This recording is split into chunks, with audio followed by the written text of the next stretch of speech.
Hey friends, thanks for joining me, Jim Baroud, to hear a few insights from leaders who represent our innovation ecosystem. Today's chat is with John Mooney, the co-founder and CEO of NJ Spotlight, and Linda Czipo, the CEO of the Center for Nonprofits. Linda Czipo, tell us about yourself. Thank you, Jim. I am Linda Czipo, President and CEO of the Center for Nonprofits, which is New Jersey's statewide network and umbrella organization for the charitable nonprofit community. We've been around since 1982, and we exist in a nutshell to strengthen nonprofits individually and collectively so that nonprofits can fulfill their missions more effectively or perhaps more easily. So we do that on a macro level through public policy work, public education, research about the nonprofit community in New Jersey, kind of telling that story about how important nonprofits are and promoting good public policies to enable nonprofits to do the work. We also provide individual services and education for nonprofits through webinars and workshops and individual services, our help desk, and a slew of other services. We're a membership organization and happy to provide more information about what we do. Great, thank you, Linda. All right, John Mooney. Hi, everybody. John Mooney. I'm the founding editor of NJ Spotlight News, a nonprofit news site covering public policy and politics in New Jersey. A little background on how I got here. I was a longtime print journalist, mostly with the Star Ledger and the Bergen Record. And in the 2008, at the height of the Great Recession, there were big buyouts at the Star Ledger in which half the newsroom left, and I was among them. And so now I qualify as a newspaper refugee. And in the years that followed, I actually worked with the Community Foundation of New Jersey in starting NJ Spotlight. At that point, it was 4 of us, and we have since grown to twice that size, covering, as I said, public policy, largely issues like public finance and healthcare, and education is my beat per se, energy and environment, entirely online, though we have partners throughout the state, and also newsletters. We've a big business around events, where we hold events like this one, and we will talk a little bit about how we've pivoted to events more like this one, but focusing on very specific issues. We also have 2 newsletters a day. Big news for us was 2 years ago, we were acquired by WNET, the parent company for Channel 13 in New York, and also NJTV, which is now called NJ Spotlight News. And really, living in a lot of ways on the front edge of what's happening in journalism, not just in New Jersey, but nationally, and learning a lot along the way. It's been a great adventure. And I will say, even in my 30, 40, I have stopped counting years in journalism. I'm having as much fun as I've ever had. So I look forward to this discussion, both in terms of how the media is doing, but also how the nonprofit sector is critical in what we're doing. And I really see it as a model for the future. So I look forward to our conversation. Great. Thank you, John. And clearly there's so much to talk about, and I'm so glad we have 2 leaders like yourselves, because I hail from the nonprofit community, and so it's near and dear to my heart, and I want to make sure that people know about how important it is to our society and to our state. So why don't we start with that, Linda? Why don't we talk about the state of the nonprofit sector? How where are we gone and where are we going? And yeah, I mean, the nonprofit community is a story of success and impact and the essential nature of what nonprofits do, but there's also a huge element of caution and concern to be sprinkled in there as well. Nonprofits, for those who don't know, 501c3 nonprofits, the charitable religious educational type, are a really important part of the economy. There are 38,000 or so 501c3s in the state of New Jersey. And they, throughout the state and on a community level on up to large institutions. Nonprofits in New Jersey, at least pre-COVID, employed almost 10% of the private workforce in New Jersey, which is more than many major industries. Nonprofits collectively, also pre-COVID, spent $50 billion, and a lot of that in the Garden State. So if we're talking about the importance of a good, strong, thriving New Jersey. A good, strong, thriving nonprofit community needs to be part of that. And that really hasn't become more apparent than, hasn't been more apparent than during the COVID crisis, where nonprofits stepped up in a big, big way to provide life-saving care and inspiration and comfort, and really adjusting how they provided essential programs and services, frontline help to all sorts of other things. But the pandemic has not been kind to nonprofits. And even before the pandemic, there was the unfortunate reality that for many years, the demand for the services that nonprofits provide has far outpaced the funding and the resources needed to provide those services. And nonprofits find a way to get it done, but it's not sustainable over the long term, nor is it anything that you would expect of the for-profit community or other sectors. And people expect more of this all the time of nonprofits. The result there is a widening capacity gap between the need for the services and programs versus the resources and capacity to provide that. So when COVID hit, you had a lot of organizations that had already been operating on the margins that were really, really affected in a major way.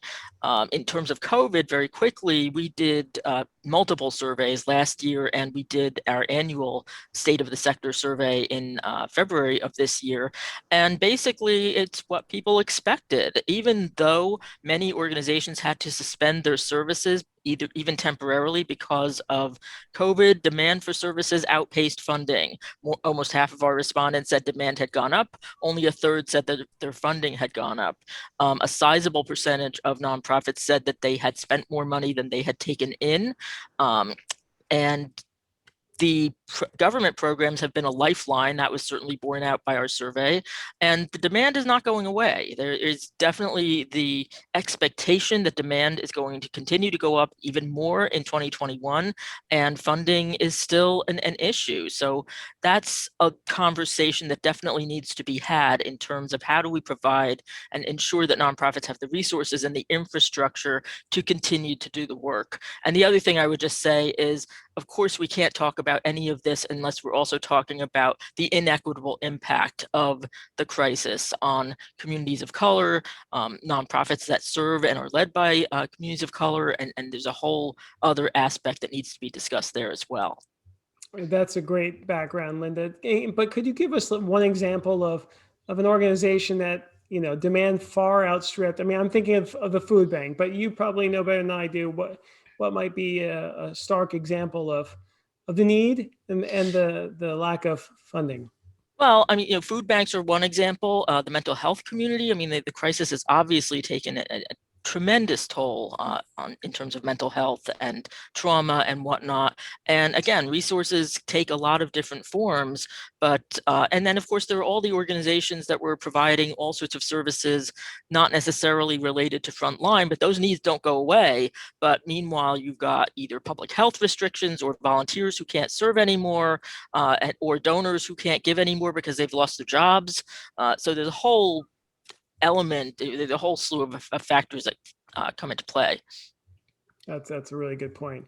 All right, thank you, Linda. John, tell us more about the news and media sector, and perhaps there's some overlap there with what Linda was talking about.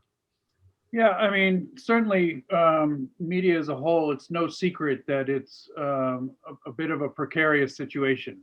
I'd like to also think that it's somewhat hopeful. The precarious part is well known at this point, is what's happened to print media, especially over the course of the last 20 years. And I, as I mentioned earlier, I've lived it and seen what it did to the Star Ledger, and it really, the numbers are really stark nationally, especially in local journalism and in state journalism. I think we've all seen a lot of things that have emerged on the national and even global sense, but in the state and local sense, there's half of the number of reporters on the ground, and the funding for them is, when we so much relied on advertising and people, spending for a delivery at their door. Obviously, that's not; those are not sustainable revenue sources like they once were. So on one hand, it's very difficult. There's a lot fewer reporters, quality reporters out there. I think, especially on the local level. The hopeful part is, and some will say this is also the peril, but technology has allowed us to be the reporters that are out there, to be, the amount of information that is now available to us to then disseminate to the public is exponentially more than what it was when I started as a reporter, and I'm not going to tell you when that was. And what we can inform the public of is, in great ways made us all better journalists.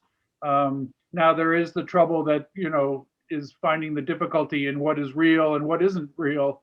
And on the internet, everybody's a newspaper and everybody's a publisher.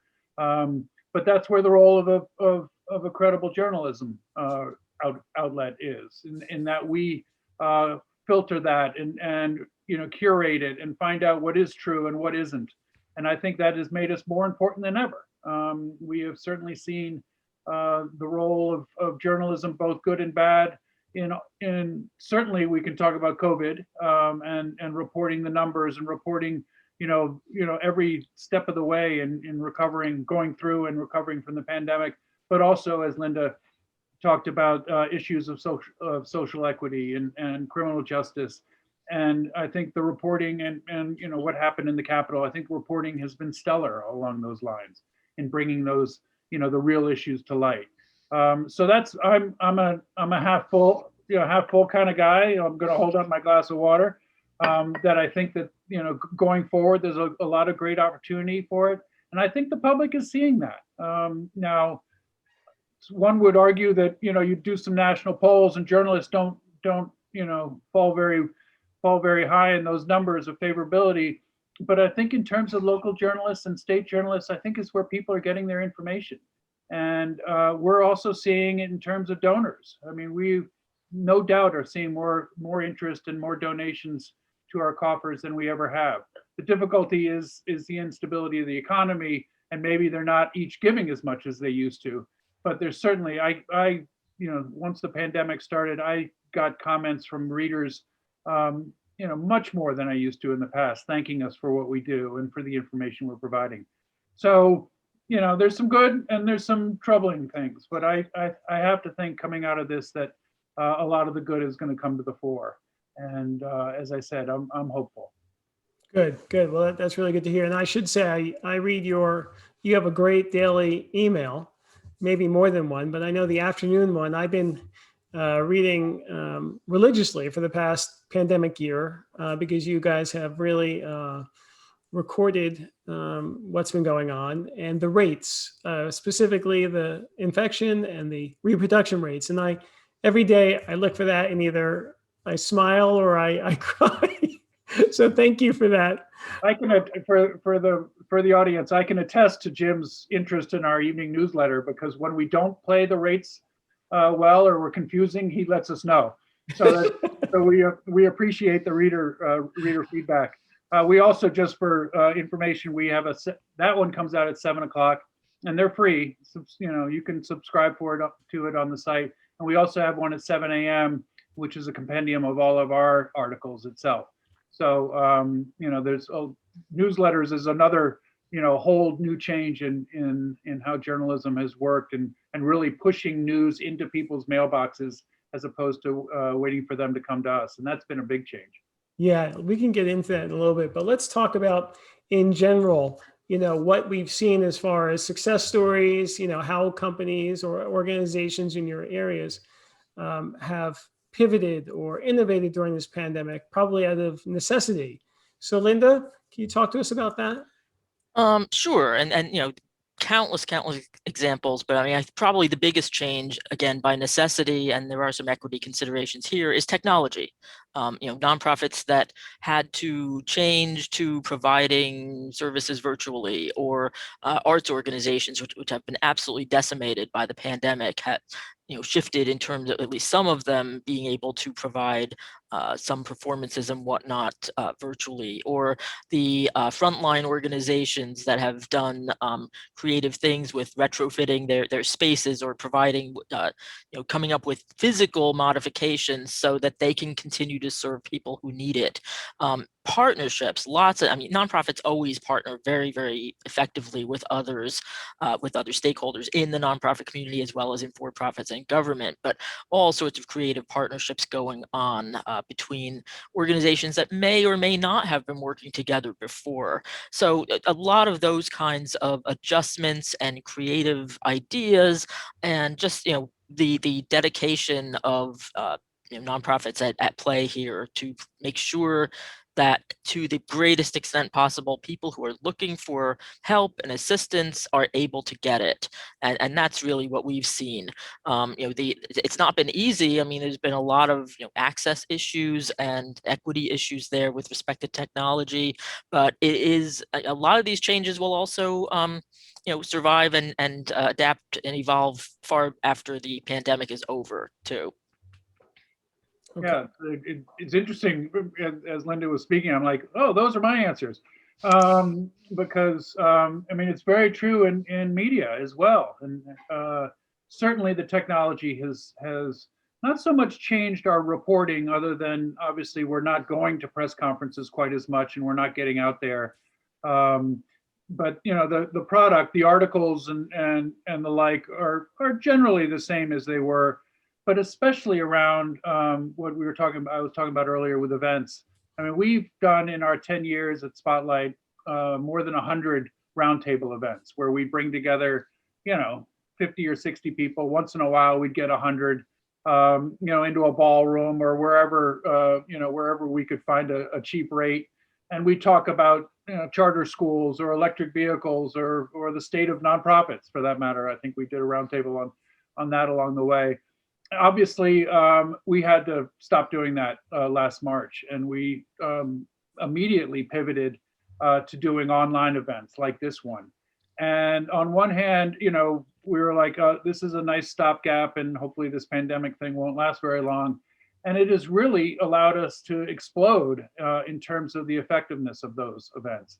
I'm not saying that getting together live doesn't have its value, especially around networking and the like. But being able to hold events where now we have 1,000 people sign up, and we can book people who are in California to be on our panels. We have an annual event called American Cities Rebuilding, which this year is going to involve 4 cities across the country, because we can do this. And the flexibility you can do online in terms of showing films, showing data. You can show those up on a stage, but everybody's squinting to be able to see it. When you have, this venue that's recorded that then can be shared, it's really been fabulous in a lot of ways, and we'll continue. Once we start, we'll do live events again, but we will no doubt continue to do these things as well. And I think it's really allowed our reach to go that much further. I will also say, just some of the, I'm reminded by my TV brethren at the former NJTV. They had to move into, they had to leave their studios in Newark, and now they broadcast from Brianna Venozzi, the anchor's living room. So theirs was a little harder shift than ours, but I think there's something, as a journalist, you want to be nimble, you want to figure it out, and we've been working from our cars and kitchens for all these years, and now everybody else is too. So I've gotten somewhat of a kick out of that. And then the other point that Linda raised about partnerships, and that's huge. I mean, we've always relied on it. It's sort of been one of our central tenets, is the importance of having partnerships and playing well with others, as I say to my children.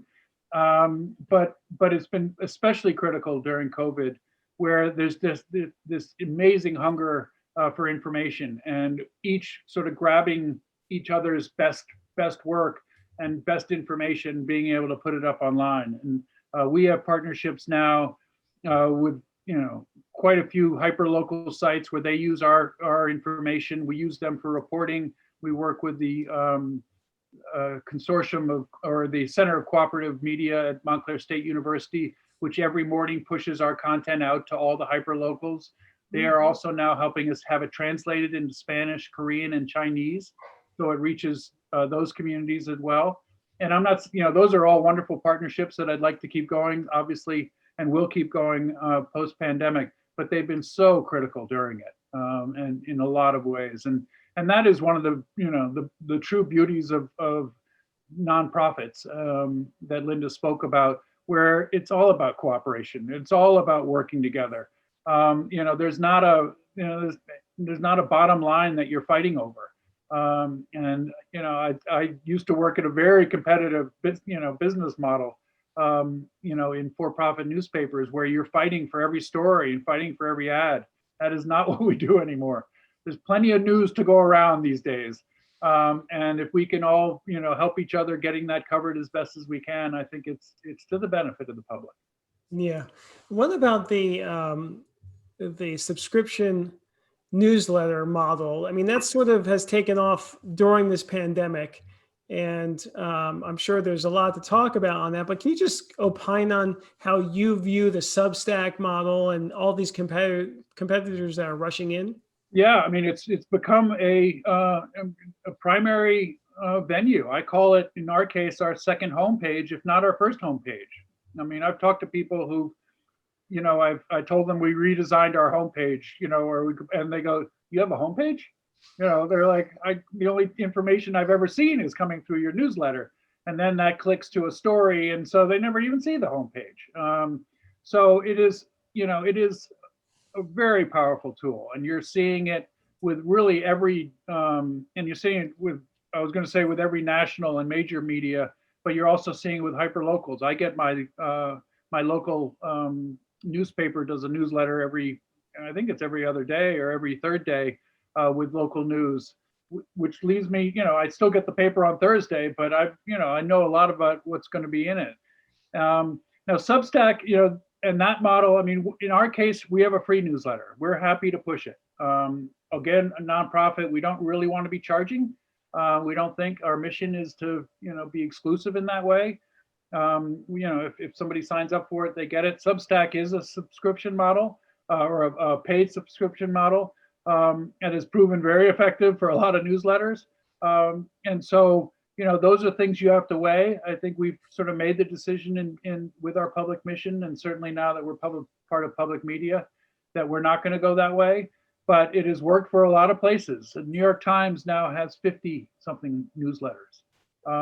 Even the Star Ledger, I think, has 17 or 18 newsletters. Those are all part of a paid subscription. And it's certainly no doubt paying the bills. And I think it's really very much part of the future.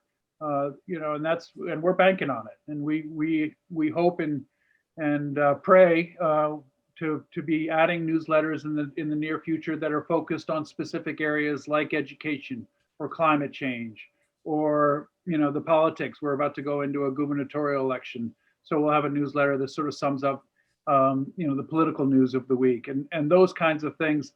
And it helps, and this brings back to the donor model. People sign up for the newsletter, they then are willing to receive an email from us that says, look at the great work we're doing. If you're able to donate, that would be great. And then once you get them in that funnel, as they call it, then you can, invite them to events, you can provide special rewards, and that builds the donor base. So it's really, in our world, we call it the funnel, getting that email into the top, and you get them down, and then you work in different ways to bring them in as donors. But if they're not going to be donors or can't afford to be, they're still part of the community. And I think that's really, one of the real joys of this new model that we're in right now. Right. Thank you. So Linda, we heard about the effect this has had on nonprofits, but there's a lot of resources and there's federal resources that we hear about. I just wanted you to sort of outline those programs that nonprofits could take advantage of or have taken advantage of. I'll touch on a few of them. Obviously, there are many, but certainly during the pandemic, the most popular program was the Paycheck Protection Program that provided forgivable loans to organizations who were able, so that they could maintain their payroll and maintain their employee levels. for certainly among the COVID relief programs nationally and in New Jersey, that was for nonprofits, that was among the most popular. And that was one of the things where organizations told us was an absolute lifeline. 2/3 of our respondents in our last survey said that they had gotten some form of assistance from the government, and the most popular program by far was the PPP. But there are other ones. There's the economic injury disaster loans. This is also through the Small Business Administration. There was a $10,000 advance, which essentially would have been a forgivable or a grant. New Jersey Economic Development Authority has continued to administer a bunch of loan and grant programs for nonprofits and small businesses. All of these things and others have been really, really important. The IRS has an employee tax credit where organizations that have maintained their payroll have been able to get a tax credit. That's something that organizations should check into, because at one point you couldn't get that and the PPP, but that has changed. The rules have been changing constantly throughout the pandemic as different laws have been passed. The other thing I will say there, though, is not all of these things have been able to reach all nonprofits. There are caps on some programs with respect to number of employees who are eligible. PPP has a 500 employee cap, which was changed to 500 within a single location. So it's been relaxed a little bit, but there are some organizations that have not been able to take advantage of that. A lot of the Economic Development Authority grant programs are capped at, say, 50 employees. So again, organizations that are on the larger side, but still, really pillars of the community might not have been able to take advantage of some of those programs. But that goes back to, we're talking about a partnership here. We're talking about working together to make sure that our state, our New Jerseyans are able to weather and beyond weather the pandemic and get through this on the other side. So if we're talking about working together toward these kinds of solutions, we need to make sure that the resources are there. So it's been absolutely critical to this point, but there's a lot more work to be done, and we hope that our partners will take a long-term view of this, because that's critical. The other thing I would just say, even though you asked about government programs, I just want to mention that philanthropy has also stepped up in a really big way during the pandemic. A lot of funders increased the amount of grants that they were giving out. They also relaxed what otherwise might have been restrictions on their grants, really providing much more flexibility. And that's been also very, very critical and will continue to be so as we move forward. Great. Yeah, I'd like to weigh in on the importance of philanthropy in journalism, and it's back to the nonprofit model, where I really see the nonprofit model as being the future of a lot of journalism. Maybe not all of it, and maybe not the big CNN types, but you're even seeing the Philadelphia Inquirer now as part of a nonprofit.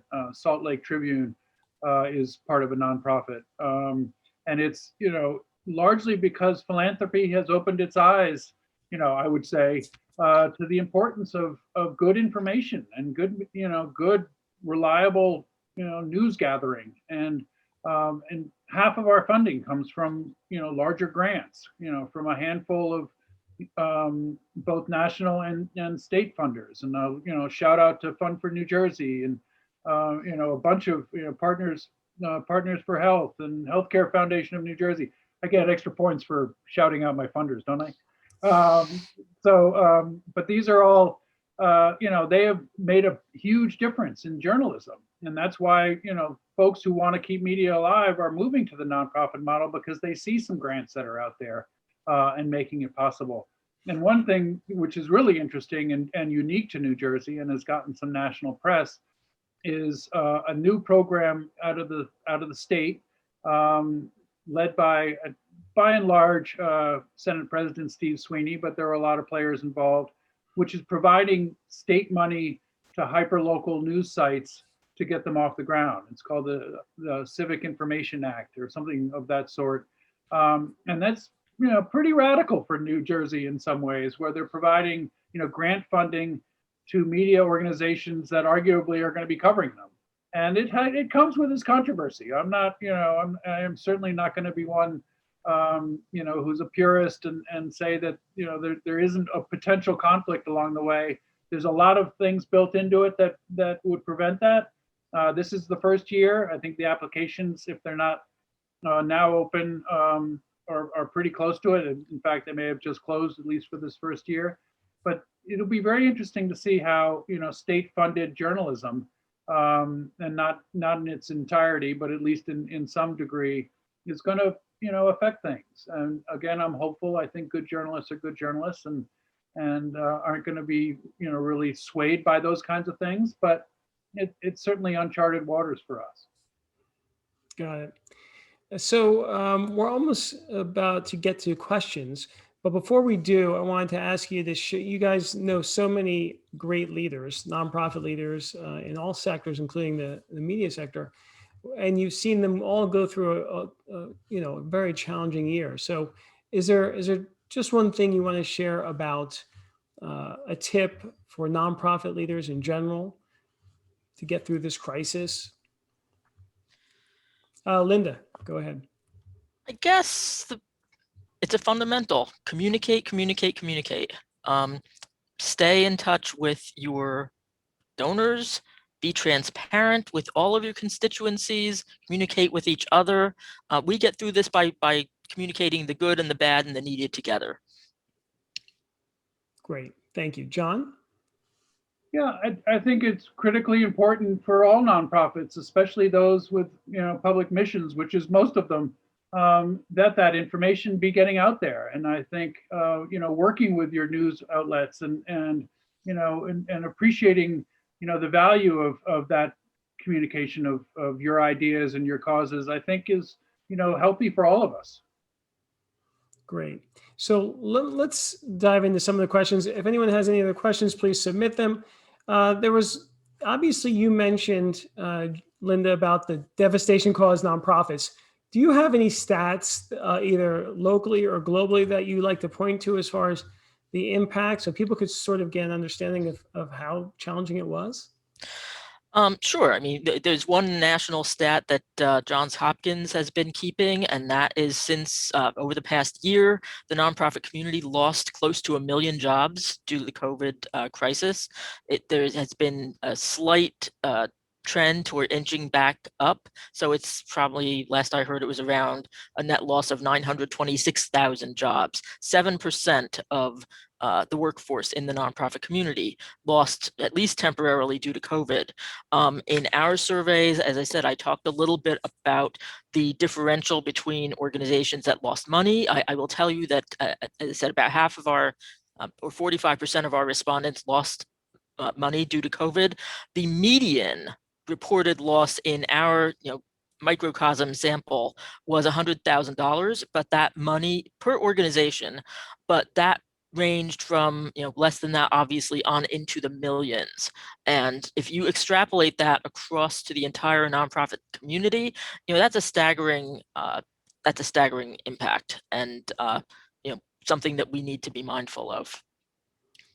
Got it. And John, do you have any stats or any macro level evidence of the impact on news organizations across the country? Well, the one I previously mentioned was, the loss of literally half of the reporters, in the country. One of the things that's really troubling in New Jersey is what they call news deserts. And the many communities now, and they've only added to it, that now don't have local coverage of their councils and their school boards. And in a state of 600 separate districts, I saw numbers, 3-digit numbers, and it's hard to gauge because a lot of these hyperlocals don't last very long anyway. But more than 100 communities that really have no coverage at all. And I grew up in a time where every town had a newspaper, and at least one person was at these, at the local, at the local council meetings and at the school board meetings. And now, they're operating in a vacuum. And I think what's really troubling is they're really operating, to an empty room when they're doing these virtually. And they, it's difficult if you're a gadfly. It's difficult to catch their attention if they're not going to turn on the camera. So those are real worries. I think I do worry about the transparency of government during this time. I think it's, and all the way up to state government. I think I won't say it's been an excuse not to release public information, but it's been a bit of a cover. Things are crazy, we'll get back to you type of thing as a press request. And that to me, that doesn't cut it. I think, I think transparency is critical to what we do, especially during times like this. And so, the more we suffer from this local, real dearth of coverage, I think the more citizenship and our society as a whole is going to suffer. And that really does worry me. And I hope that there's enough reporters left coming out of this, to cover what is going to be the next great story, which is going to be the recovery out of this. I hope I hope that's the story. I hope we're not going to continue and have, other crises along the way, but we will, and it's really critical to have boots on the ground, as they say, keeping an eye out and making sure that people are spending their money wisely and making the right decisions, or at least the decisions representing them. And, that does worry me that, that these have been somewhat desperate times, and that is certainly the case for a lot of, one-person newspapers and hyper-local sites. Sure. But on the other hand, you have these large, these rich folks who are buying up or supporting or subsidizing papers, usually on the liberal side, it seems, but there's some on the conservative side, right? Oh yeah.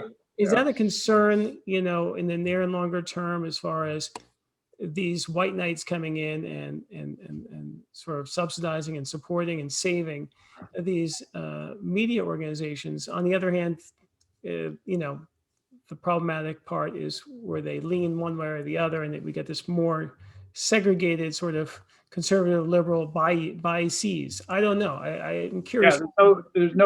Yeah, I'm not sure I can say it's equal.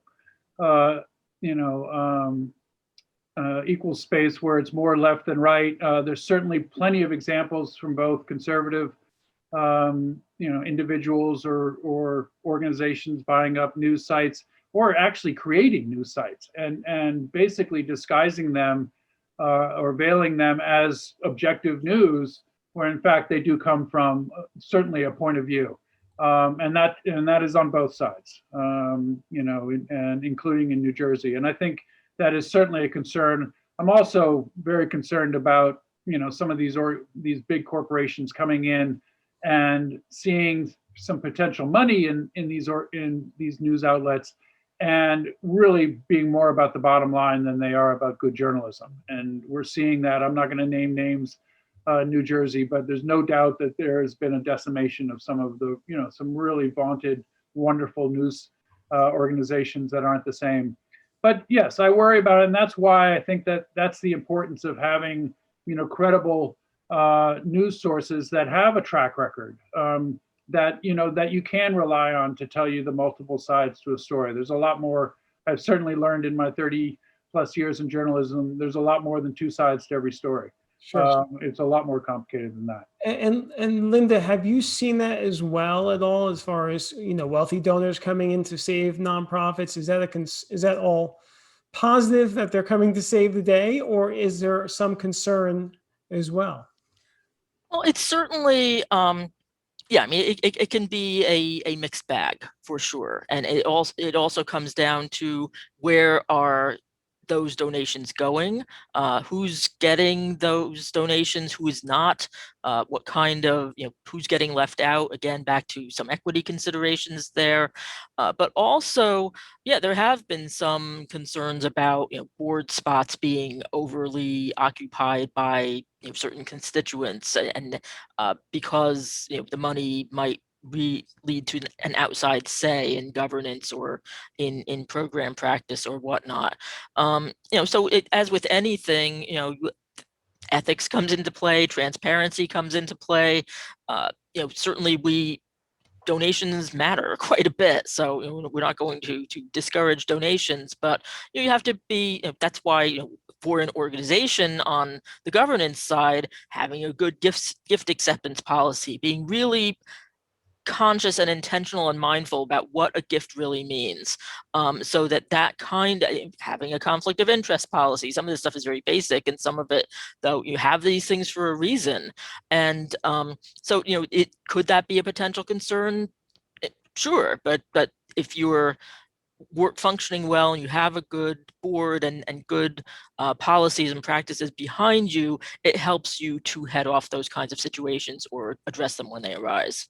Right, got it. So now, John, this is for you as far as the state of New Jersey and how we've handled the pandemic, right? Looking back, I mean, you could spend another 2 hours on this, I know, but give us sort of how you view how well we've done in general and how we are positioned for the near future in general. Well, in the beginning, we, as we all know, New Jersey has probably as wide a equity gap as any in the country. We have the richest of the rich and the poorest of the poor, all within a relatively small state. And those inequities, certainly in the beginning, came to the fore. We suffered as much as any state in the country, especially in our nursing homes and in our cities, which already were in, I would say, fairly deplorable, straits in a lot of ways. And the pandemic, the favorite term, laid them bare. And I think in the beginning, we really didn't do very well at all. I think we were aggressive. Some credit to Governor Phil Murphy in shutting things down relatively quickly. But so did everybody else. I don't think he was much different than a lot of other states. Where I will give him credit is he has, basically kept his foot on the brakes longer than most. And I'm coming from a position where I think science does matter, and I think warnings, and entreaties to wear masks and wash hands and socially distance were valid. And I recognize not everybody necessarily thinks so, but that's my point of view on that. And I think him maintaining those helped alleviate some of that second wave that came through and put a lot of pressure back on us. We seem to be weathering this, third wave, as they call it. It certainly was distressing not too long ago when those numbers were rising or falling, depending on which number it is. The transmission rate that you talked about was certainly rising, and the new cases and hospitalizations, that seems to have leveled off a bit. At the same time, the governor has let off on the brakes a bit, and things are starting to open up. So, there's no miracles in this. We have not found a state or a country, for that matter. And I know they're going to point out every time you name a state or a country that's done this well, give it a week, because nobody has done this well, and it's not terribly surprising since nobody has faced this before to the degree that we have. So, I'm not going to give us A+ by any means, and certainly, a lot worse than that given the beginning. And there's still, issues of rollout of vaccines. It was a bit of a mess in those first couple of weeks. There's certainly lots of things to be picky about, but we seem to be coming out of it. We seem to have things somewhat stabilized. And of course, in a week, I may have eaten those words, but at the moment, I think it's looking like we're turning the corner, which the best we can hope for at this point. Yeah, no, thanks for that overview. And Linda, what about you comparing New Jersey's nonprofit sector to other states? I don't know if you do that, but can we relate that in any way? Yeah, I mean, what we've been seeing, again, it will be variable depending on how different states have chosen to handle the crisis. But we were actually part of a national network called the National Council of Nonprofits, which is a country's largest network for and about the nonprofit community. So we do confer with our state association counterparts elsewhere. And the kinds of consequences that we've been seeing are pretty consistent. The way nonprofits have stepped up have been very consistent. Nonprofits have also, state associations have advocated, pretty effectively in a lot of cases for increased or targeted aid so that nonprofits can meet the needs of people who are looking for services and for help. So there have been, a lot of the themes that I was talking about with respect to New Jersey and the impact, have been pretty consistent across the country. In terms, so nonprofits have really stepped up, across the board. Where the variations occur, a lot has to do with how a particular state government is going to choose to handle the crisis, whether it's how relief funds are channeled or closure decisions or lack thereof. And that obviously has broader implications, which then affects how many people and how nonprofits are being able to serve those who need them. One thing I worry about, and Linda, you tell me your thoughts on this too. Right now, there is a lot of government money in New Jersey, largely thanks to the federal government. But as many of you probably know, we also borrowed $4 billion to get through what we thought was going to be a budget crisis that didn't happen in terms of revenues lost and the like. I mean, there was some, but so New Jersey is fairly flush with cash right now, and providing a lot of support to a lot of places, to get through this. And my worry is when that money's gone, and the services that that schools and municipal governments, but also nonprofits, will be hard pressed to provide. And it's not. I don't think anybody's feeling complacent by any means, but I do worry that we're feeling a little rich right now. And I worry when that money's gone, and it will be gone. And that will be the story in 5 years, is how in the world are we going to pay back all these billions of dollars or sustain the programs that are out there. And that does worry me a bit. I think we've gotten a little, our eyes are off the ball a little bit in terms of the financial situation.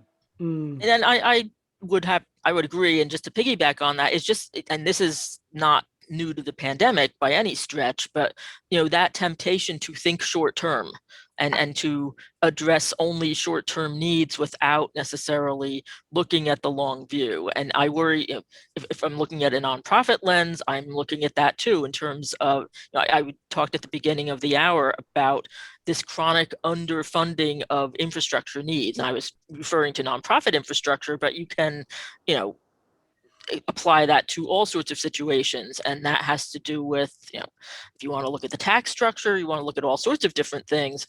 But I couldn't agree more. I mean, right now, money is flowing, again, to be determined in some cases where it ends up going.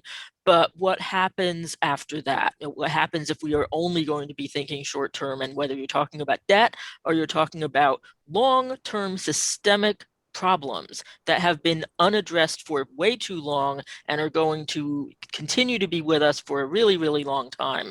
And I do worry about what happens. We need to keep a long-term view on this, and all of the renewed attention or heightened attention needs to be sustained so that we can really try to tackle them in a meaningful way.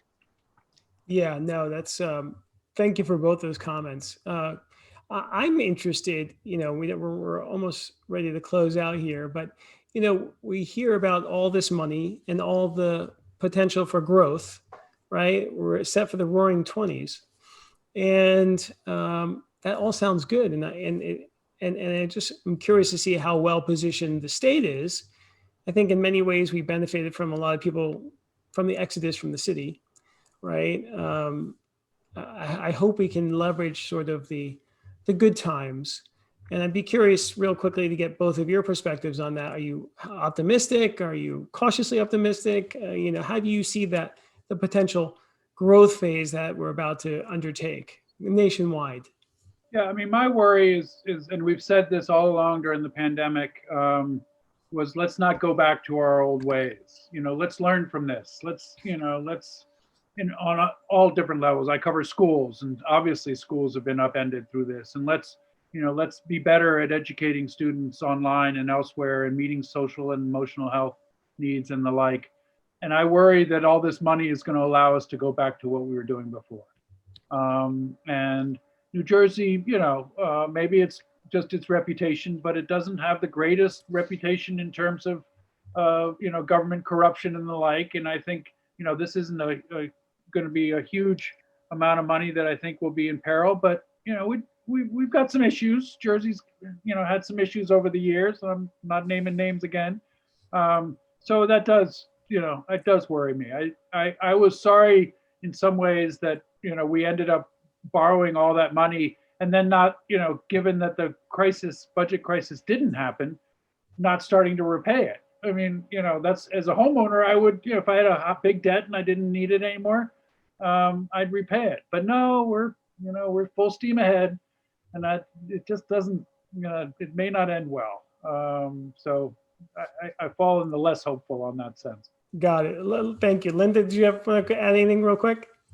Just a solid, it depends. I mean, it really depends on who's getting reached, who is being left out. Hopefully fewer people being left out. I could not agree more that you don't want, things can't go back to normal in terms of the way things used to be. The old normal wasn't really good for a lot of people, and we need to create something new and better. Got it. All right, so we're going to end with sayings or quotes or poems from each of you. So ladies first. Linda, go ahead. This is my glass half full quote, attributable in different forms to different people, but it's everything is impossible until it's not. Lovely. John, go ahead. Yeah, I actually have a couple from Edward R. Murrow, the famed broadcast journalist in the 40s, 50s, and 60s. The first one, he speaks about the changing pressures on journalism even then, and at that time, this wondrous thing they called television. And his quote was, "The speed of communications is wondrous to behold. It is also true that speed can multiply the distribution of information that we know to be untrue." So that's a word of warning back then and still true. And then I just like this one. It's sort of a truism of journalism and society for all times. "The obscure we see eventually. The completely obvious, it seems, takes longer."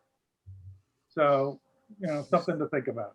Absolutely. Well, John, I want to thank you, and Linda, I want to thank you. Thank you for your leadership. Thanks for joining us. I hope you enjoyed the show. Please like it, leave a review, and subscribe. See you soon.